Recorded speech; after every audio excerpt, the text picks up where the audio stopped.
Buenas tardes, bienvenidos los hermanos de la Iglesia Paso de Cristo y todos aquellos que se acercan para oír el Evangelio de Jesucristo. El mensaje se titula El secreto de Jesucristo y el texto se encuentra en el Evangelio según Mateo capítulo 10, versículo 27-28, dice así: Así que no los temáis, porque nada hay encubierto que no haya de ser manifestado, ni oculto que no haya de saberse. Lo que os digo en tinieblas, decidlo en la luz, y lo que oís al oído, proclamadlo desde las azoteas. Todos los profetas aparentan ser auténticos, los auténticos obviamente, y aún los falsos profetas mediante el engaño para su beneficio. Es decir, son falsos porque tratan de aparentar que son verdaderos cuando no lo es, ¿verdad? Pero en el caso de Jesús debía ser todo lo contrario. El auténtico Hijo de Dios, el Mesías, debió ser considerado como impostor ante los ojos de las autoridades religiosas para ser muerto en la cruz por nuestro pecado. Seguramente alguna vez hemos visto una película en la cual un inocente injustamente condenado a muerte, luego de muchas luchas y apelaciones, consigue que la verdad salga a la luz y salvarse la vida a minuto de la ejecución. Todo inocente anhela que la verdad salga a la luz, la verdad de su inocencia. Pero en Jesús fue exactamente lo contrario. Bajo ningún concepto debía salir a luz su verdadera identidad antes de morir en la cruz del Calvario, ante los ojos de los líderes religiosos y de la autoridad secular. Por eso Jesús es el que hace un esfuerzo extraordinario para que la verdad no salga a la luz, hasta que Él haya sido matado injustamente, resucitado y ascendido y enviado el Espíritu Santo en el Pentecostés. La salvación de la humanidad muriendo en la cruz es el fin, el objetivo, pero el secreto de Jesús en su ministerio es la estrategia, procedimiento o medio utilizado para llevar a cabo. Hoy vamos a ver lo que pensaron de Jesús el Concilio Supremo de Israel. Hoy vamos a ver las razones por las cuales el Sanedrín resolvió matar a Jesús. Hoy vamos a ver los vistos y considerando y la resolución por parte del Sanedrín que llevaron a la decisión de condenar a muerte a Jesús. En las sentencias judiciales se dicen vistos y considerando y la resolución, ¿verdad? Visto es la fórmula con que se anuncia la razón del pronunciamiento de una decisión por parte de la autoridad competente, y considerando contiene las razones esenciales y circunstancias que han de considerar en apoyo a la resolución que se va a dictar. Y el último considerando encuadra la norma vigente que autoriza la medida. Bueno, dicho esto, entramos. Primero, la vida de Jesús fue un secreto mesiánico para ser muerto, para que pueda ser matado.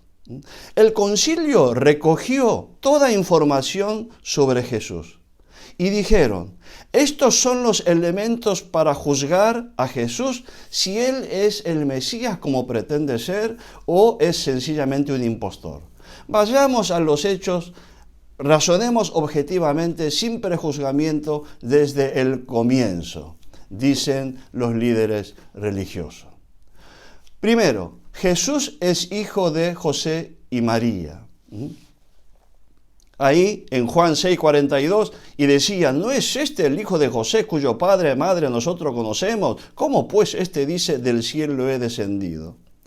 Es decir, visto que Jesús el carpintero, Marcos 6:3, el hijo de José el carpintero y María de Nazaret, Mateo 13:55, es imposible que sea el Mesías. 2. Jesús es de Nazaret. Nazaret, Juan 1:46, está nombrado una pequeña y pobre ciudad, aldea de la región de Galilea, del norte de Israel, una región pobre, periférica, insignificante en la vida religiosa, región de oscuridad sobre la verdad de Dios, lejos de Jerusalén, centro de vida y adoración judía, lejos del templo que era el centro del poder de Jerusalén. y por el contrario, muy cerca de tierra de gentiles, llamado por eso precisamente Galilea de los gentiles, Isaías 9, 1, 2, Mateo 4, 15. De Nazaret es sabido que no puede salir un profeta, ni mucho menos el Mesías.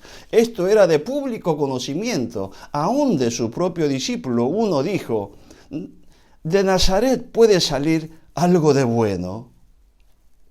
Juan 1, 46.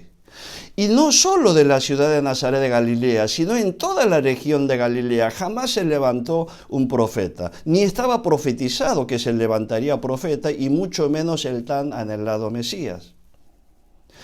Juan 7:52, Nicodemos en el Sanedrín, ¿juzga acaso nuestra ley a un hombre si primero no le oye y sabe lo que ha hecho? Respondieron y le dijeron, ¿eres tú también en Galileo?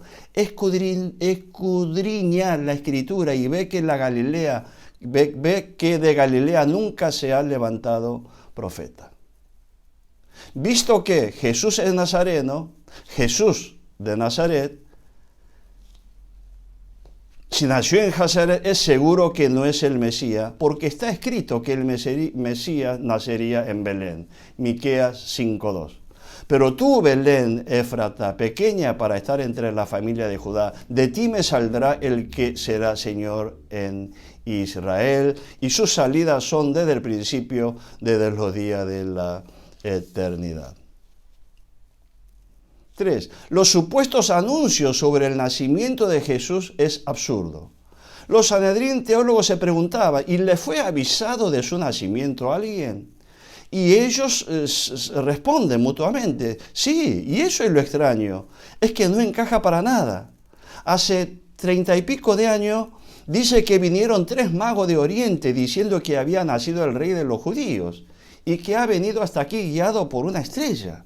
Y también hace 33 años más o menos se corrió un rumor de que el ángel del Señor, acompañado con multitud de huestes celestiales, apareció a la noche a los pastores que estaban de vigilia cuidando el rebaño, y dice que dio el anuncio del nacimiento de un Salvador, que es el Cristo, el Señor en la casa de David. ¿Cómo los anuncios trajo 3 magos de Oriente, diciendo que vinieron guiados por una estrella? Imposible que Dios anuncie a ellos, a los astrólogos. ¿Cómo? A los pastores, esos que viven al margen de la sociedad, esos incultos ignorantes. Es una locura esa afirmación. Sí, esos pastores afirman que realmente fue así. Bueno, eso es ridículo. Es imposible que Dios envíe al ángel del Señor junto a una multitud de huestes celestiales a unos pastores en el campo a anunciar el nacimiento del Mesías. 4. Jesús nació en familia muy pobre. Dice que su familia fue muy pobre, tan pobre que cuando llevó al bebé a la presentación en el templo lo hizo con 2 tórtolas. Lucas 2, 21 y 24. Y cuando se cumplieron los días de la purificación de ellos, conforme a la ley de Moisés, le trajeron a Jerusalén para presentarle al Señor y para ofrecer, conforme a lo que se dice en la ley del Señor, un par de tórtolas o 2 palominos. Ningún judío espera que un Mesías sea tan pobre que no pueda ofrendar un cordero de Dios en su día de presentación, nada menos que en el templo. Si es el Mesías y se presenta un cordero por ser tan pobre, ¿Jehová mandaría a su Hijo para salvar al mundo en una familia tan pobre? ¿Es posible que Dios, dueño de todo el oro y la plata, envíe a su Hijo tan pobre que no tiene plata para comprar un cordero de un año? No para cualquier evento, sino para presentarse él oficialmente ante su Padre en el templo, y lo hizo con 2 tórtolas porque no tenía dinero. Imposible. Jesús no tuvo preparación secular ni teológica. ¿Qué hizo a partir de los 12? Bueno, ¿qué preparación tiene? ¿Qué estudió? ¿Quién fue su maestro? Y hemos analizado su currículum y no hay ningún registro de que haya estudiado ni en Jerusalén, ni en Nazaret, ni en todo Israel. Solo se sabe que trabajó como ayudante de carpintería en el taller de José su padre. ¿Y cómo afirma ser el rabí o más aún el Mesías si no estudió la ley y los profetas? Eso lo torna en un incompetente total. Imposible que este sea el Mesías. Es un impostor que se aprovecha del pueblo ignorando de la ley. Jesús fue bautizado por el Juan Bautista para el inicio de su ministerio. Bueno, si no estudió nada, ¿cómo fue el inicio de su actividad? ¿Con el respaldo de quién comenzó? No, es que no hubo ningún respaldo de parte de ninguno de nosotros del Sanedrín y ni de todo Israel. Más, una vez le preguntamos, ¿cómo sabe de Dios? ¿Cómo sabe de teología? Y decía que su doctrina era de Dios que le había enviado, que no escuchaba la palabra de hombre, sino solamente de Dios. Un acto de blasfemia imperdonable. Dijo así en Juan 14, 7, versículo 14 y 16. Y dice, bueno, ¿y cómo sabe letras sin haber estudiado? Y él respondió diciendo, mi doctrina no es mía, sino de aquel que me envió. El que quiera hacer la voluntad de Dios conocerá si la doctrina es de Dios o si yo hablo por mi cuenta. Es decir, que él no necesita estudiar nada porque Dios directamente le habla y eso es lo que él transmite a nosotros. ¿Y cómo inició? Bueno, solamente fue bautizado por un tal Juan Bautista, reconocido por profeta, por muchos, que predica el arrepentimiento del pecado. Y este nazareno fue y Juan lo bautizó metiéndolo agua. Y a partir de allí comenzó su actividad. ¿Cómo? Fue bautizado con el agua. El bautismo de arrepentimiento que dice que es para preparar sus corazones para recibir el Mesías. El bautismo del arrepentimiento reconociendo sus pecados. Pero eso sí que es realmente absurdo, falto de toda lógica y antiescritural, contrario a la ley y los profetas. Si el bautismo dice que es para el perdón de los pecados y preparar y recibir al Mesías, ¿cómo él mismo se va a bautizar? Para recibir a él mismo. Viola el principio elemental de no contradicción. O se arrepiente de sus pecados y se bautiza para el perdón de sus pecados, y prepara para recibir al Señor, lo cual queda demostrado que es un pecador y no hijo de Dios, o es Señor, obviamente que no lo es, y no se bautiza, y en todo caso él debería bautizar a tal Juan. O lo uno o lo otro, pero jamás de los jamases podría hacer ambas cosas juntas. Bautizarse como pecador y decir que es hijo de Dios sin pecado. Es imposible. Esto es la cabal demostración de que él no es el hijo de Dios. Pero falta más todavía. Aún Juan el Bautista dudó de que Jesús sea el Mesías. ¿Cómo? Sí, encima Juan Bautista, estando en la cárcel, mandó a su discípulo a preguntar a Jesús, porque él reflexionaba y era imposible que Jesús sea el Mesías. Pero por una cuestión de respuesta mandó a preguntar si él era el Mesías que había de venir o esperar a otro. Mateo 11, 2, 3. Al oír Juan en la cárcel los hechos de Cristo, le envió 2 de sus discípulos para preguntarle, ¿eres tú aquel que había de venir o esperaremos a otro? Claro, veía todos los hechos de Cristo. Claro, empezó a dudar si este realmente sería el Mesías. ¿Cómo? Ni siquiera Juan estaba seguro. Pero si él, en su ministerio, consistía en bautizar para que Cristo sea revelado al pueblo de Israel, él mismo vivía diciendo una y otra vez. En Juan 1, 29, 34 sale. He aquí el Cordero de Dios que quita el pecado del mundo, refiriéndose a Jesús. Este es aquel de quien yo dije, después de mí viene un varón el cual es antes de mí porque era primero que yo. Yo no lo conocía, mas para que fuese manifestado a Israel, por esto vine yo bautizando con agua. Yo en realidad bautizaba hasta que Dios manifieste a Jesús como el Hijo de Dios, el ungido. Y también dijo, vi al Espíritu que descendía del cielo como paloma y permaneció sobre él. Yo no le conocía, pero el que me envió a bautizar con agua, o sea Dios, él me dijo, sobre quien veas descender el Espíritu y permanece sobre él, ese es el que bautiza con el Espíritu Santo. Y yo le vi y he dado testimonio de que este es el Hijo de Dios. Muchos pueden creer en Jesús o no, pero es impensado, ilógico y absurdo que Juan Bautista dude de Jesús. La última persona en el mundo en dudar debe ser Juan Bautista, porque su ministerio consistió en anunciar que Jesús es el Mesías. Mateo 3, Lucas 3 también, pero Mateo 3, 11, 12 dice: yo a la verdad os bautizo en agua para arrepentimiento, pero el que viene tras mí, cuyo calzado no soy digno de llevar, es más poderoso que yo, y él os bautizará en Espíritu Santo y fuego. Su aventador está en su mano, y limpiará su era y recogerá su trigo en el granero y quemará la paja en fuego que nunca se apagará. Y al día siguiente decía: he ahí el Cordero de Dios que quita el pecado del mundo. Si Juan Bautista dudó de Jesús, entonces es un impostor, porque nadie va en contra de sus propios actos, en este caso de todo su ministerio. Pero Juan era un hombre honesto al parecer. Sí, por eso, si Juan Bautista dudó, no hay duda alguna de que Jesús es un impostor. 8. A Jesús no lo creyeron ni su familia. Bueno, entonces, ¿cómo es su relación con su familia y su pueblo? Seguro que todos eran sus seguidores, ¿no es cierto?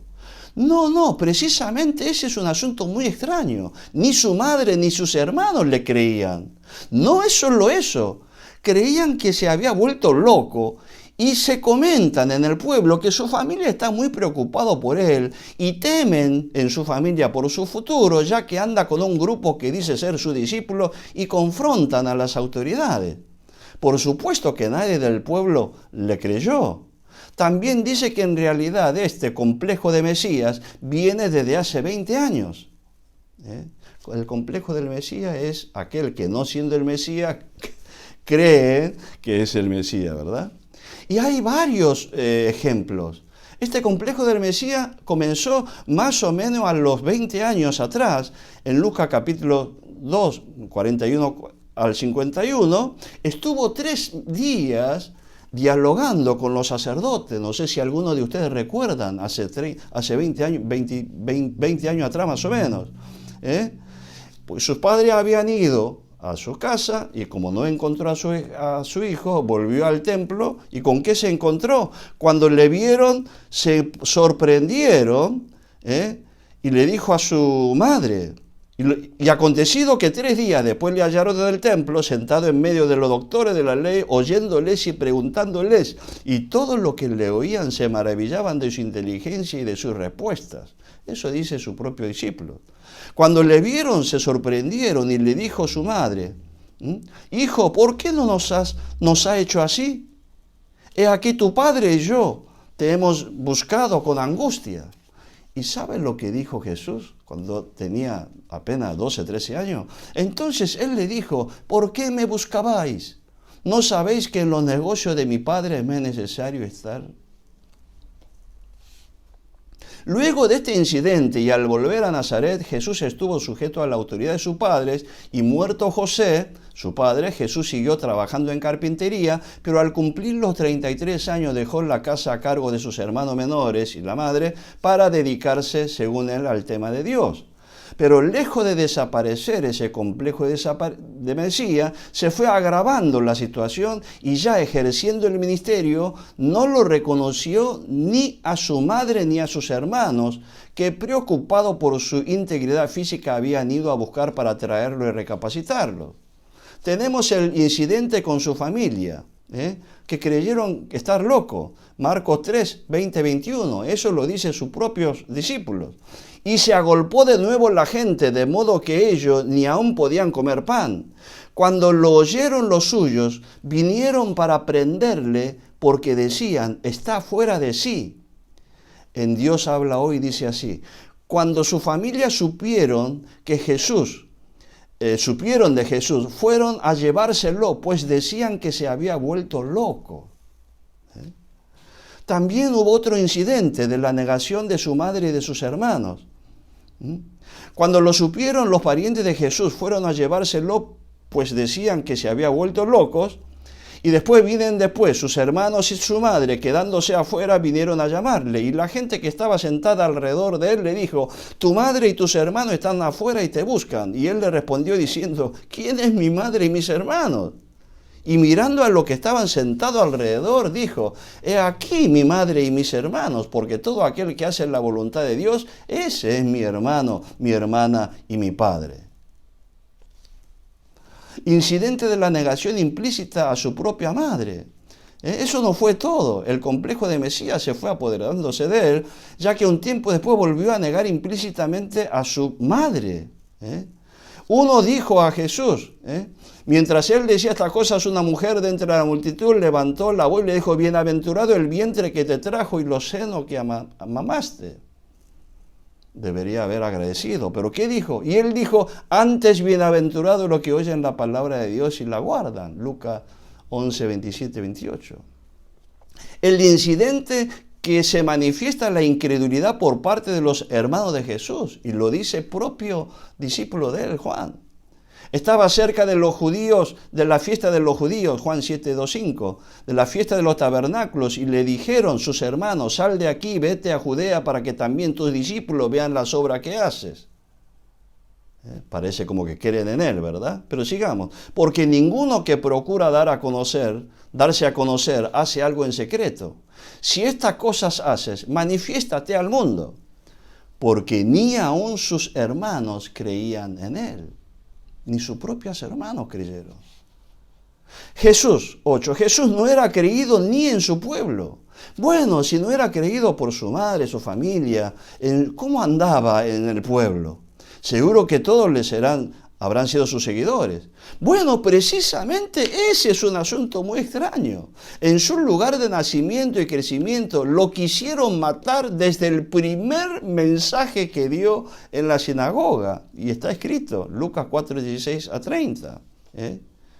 Todos daban buen testimonio de él, estaban maravillados de la palabra de gracia que salían de boca y decían: ¿no es este el hijo de José? Porque había dicho cosas buenas. Pero él terminó diciendo: sin duda me diréis este refrán: médico, cúrate a ti mismo, de tantas cosas que hemos oído que han hecho en la Capernaum, haz también aquí en tu tierra. Y añadió: de cierto os digo que ningún profeta es acepto en su propia tierra. Y empezó a hablar mal de todo el pueblo de Israel.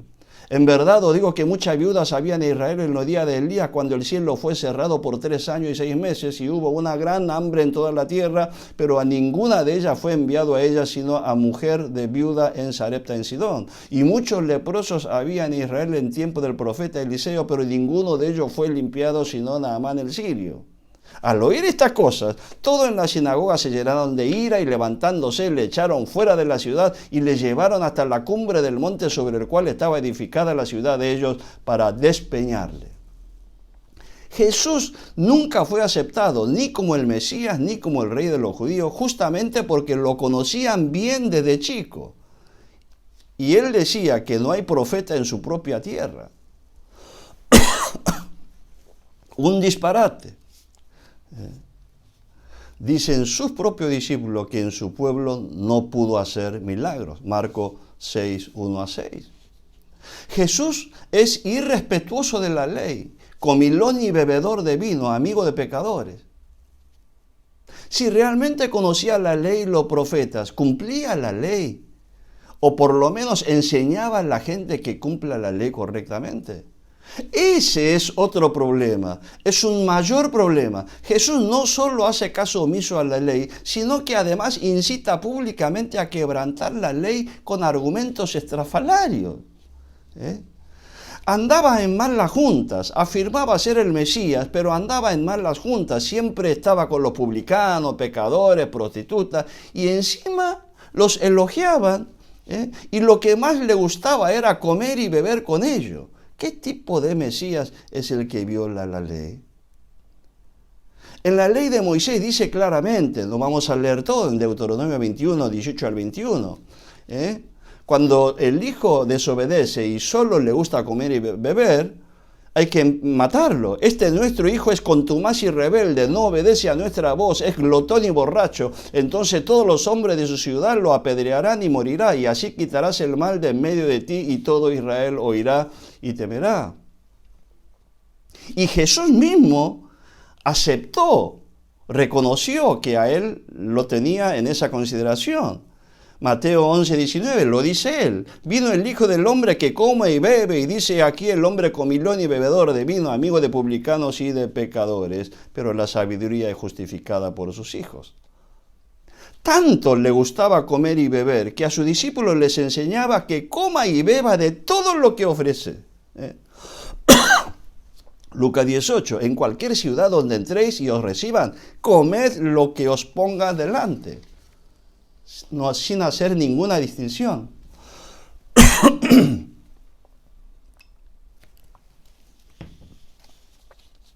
Y enseñaba que ningún alimento contaminaba, contrariando innumerables normas de la ley de Moisés. Mateo 15 y en otro pasaje. No lo que entra en la boca contamina al hombre, más lo que sale de la boca, esto contamina el hombre. Por eso hemos ofendido y le hemos hecho saber. Hasta su propio reconoce. Entonces, acercándose a sus discípulos, le dijeron, ¿sabes que los fariseos se ofendieron cuando oyeron esta palabra? Y él seguía con su empecinamiento. ¿No entendéis que todo lo que entra en la boca va al vientre y es echado en la letrina, pero lo que sale de la boca del corazón del corazón sale, y esto contamina al hombre? Tergiversa todas las leyes. Además, el Sanedrín, luego de haber dado muerte a Jesús, en vez de arrepentirse, decía, esto está fuera del visto y considerando, pero siguen pensando hasta hoy así, ¿verdad? Hicimos bien en matarlo, porque según los rumores de este Jesús resucitado, ¿qué es lo que hizo? Primeramente, buscó a sus discípulos y fue por la comida.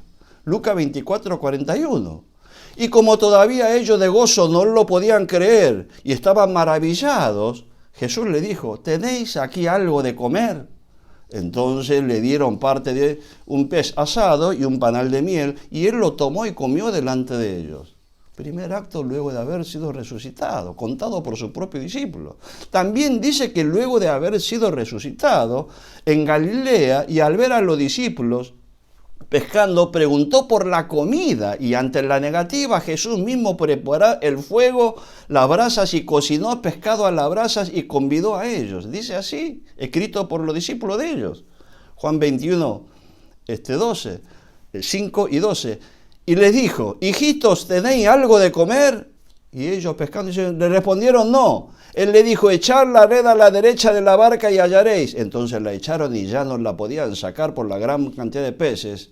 Al descender a tierra vieron brasas puestas y un pez encima de ella y pan. Y Jesús le dijo, traed de los peces que acabáis de pescar. Y le dijo Jesús, venid y comed. Sigue y dice, vino pues Jesús y tomó el pan y le dio, y asimismo el pecado, y comieron todos, relata. Supuestamente resucitado, y en vez de anunciar cosas sagradas, importantes, ¿qué hace? Busca por la comida, reiteradamente, y cocina y pide pescado. Obviamente que él no ayunaba. Como lo que más le gustaba era comer y beber, y especialmente con los publicanos, pecadores y prostitutas, haciéndose el santo y dando lecciones de moral, cuando alguno les preguntaba por qué él no ayunaba, ¿qué les decía? Le decía a los discípulos que mientras él viva no hay que ayunar, pero después de su muerto sí deben ayunar. O sea que él come y bebe de todo, pero cuando él muera todo tiene que ayunar porque él murió. Impresionante la desfachatez. Mateo 9, 14, 15. Los seguidores de Juan Bautista, no cualquier seguidor, Juan Bautista, se acercaron a Jesús y le preguntaron, nosotros y los fariseos, como hacemos nosotros, ayunamos mucho, ¿por qué tus discípulos no ayunan? ¿Y qué contestó Jesús?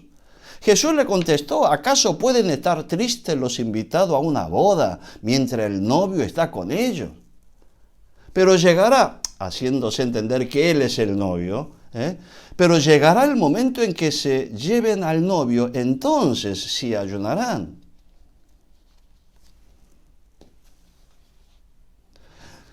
Jesús es quebrantador sistemático de la ley de reposo. Jesús quebrantaba el sábado. Permitían que sus discípulos recojan trigo en el sábado para comer, violando las leyes del día de reposo, Mateo 12:2, Marcos 2:14. Y hacían los milagros, si es que lo hacían, como a propósito en los sábados. Violaba la ley con respecto al día de reposo, que es la ley más importante. Y él hacía milagros los sábados. El día de reposo sanó al leproso, sanó a la suegra de Pedro, expulsó al demonio en la sinagoga, sanó al hombre de la mano paralizada en la sinagoga, sanó a la mujer encorvada en la sinagoga, y encima todo en la mismísima sinagoga. Sanó al paralítico del estanque de Betesda, sanó al ciego de nacimiento. Todo esto lo hizo en el día de reposo, quebrando el mandamiento de Dios. Y no solamente violaba el sábado, sino que con sus estrafalarias enseñanzas provocaba disturbio y traía más confusión. Y se identificó a sí mismo como el Señor dueño del sábado. Marcos 2, 27 y 28. También le dijo que el día del reposo fue hecho por causa del hombre y no el hombre por causa del reposo. Por tanto, el Hijo del Hombre es Señor a un día del reposo. Es una blasfemia absoluta. Y cuando hacía milagros en los días de la semana, tocaba a propósito al inmundo, violaba la ley de higiene y profilaxis. Hacía milagros tocando al leproso, Mateo 8:14, resucitó a la hija de Jairo, a la muerta, tomando de la mano a la niña muerta, tocando a un muerto que es absolutamente inmundo. Cuestionable también que Naín resucitó a un muchacho tocando al féretro, etcétera, etcétera. Además, ¿y qué enseñaba? Ese es otro gran problema. Sus enseñanzas era todo en parábolas. La regla número 1 de comunicación, consiste en el que habla lo haga claramente para que el que oye pueda entender claramente. Pero nunca hablaba claramente, sino por medio de lo que él llama parábola. Parábola significa lanzar la bola paralelamente. En vez de decir la verdad, tiraba la bola paralelamente para que cada uno deduzca. Una cosa, un delirio total. Y decía que enseñaba todo y únicamente en parábola. ¿Para qué? Para que oyendo no entiendan. Un verdadero delirio. Marcos 4:12. Dice, y le dijo, a vosotros os he dado saber el misterio del reino de Dios, más a los que están afuera por parábolas, todas las cosas, para que viendo, vean y no perciban, y oyendo, oigan y no entiendan, para que no se conviertan y les sean perdonados los pecados. ¿Alguien puede entender esta palabra? ¿Cómo va a enseñar para que oyendo no comprendan? Y para que no se conviertan, que no entiendan. ¿Qué significa esta palabra? ¿Y qué enseñaba? Vimos que enseñaba por parábola, pero ¿qué enseñaba? No enseñaba la ley, sino que enseñaba lo que él llamó el evangelio del reino de los cielos, el evangelio del reino de Dios. ¿De dónde sacó esa locura? Quiere tergiversar y anular toda la ley que Dios dio por Moisés. Tiene pretensión de ser el Mesías, cumplidor de la voluntad de Dios, el que redime a Israel y enseña cualquier cosa. ¿Y cómo se sustentaba? ¿Cómo fue sustentado? Es otra cuestión que nos hace hervir la sangre. Él fue sustentado solamente por todas las mujeres. ¿Cómo? ¿Cómo vivía? No, como dijimos antes.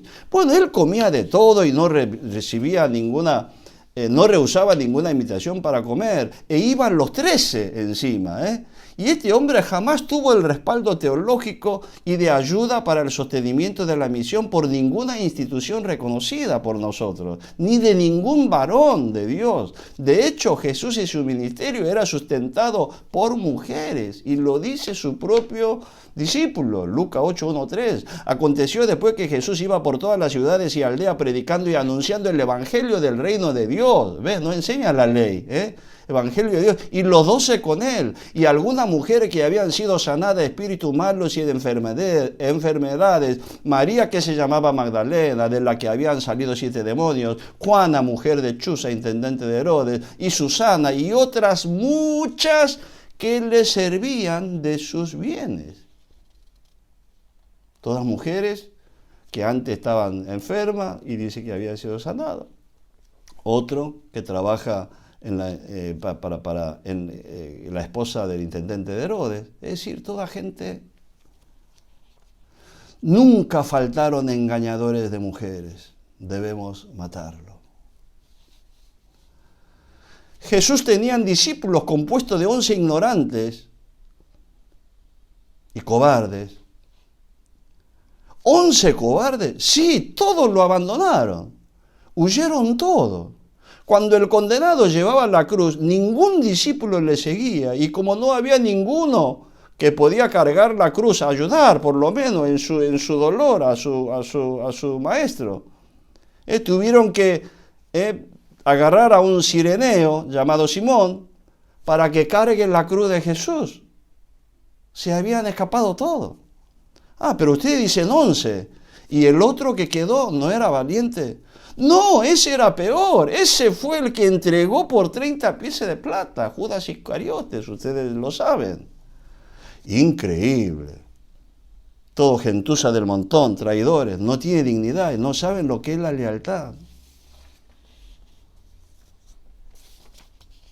Hermanos, todo esto era el secreto de la misión salvífica de Jesucristo, para que Sanedrín pudiera juzgar y matar con la firme convicción de que estaban haciendo justicia.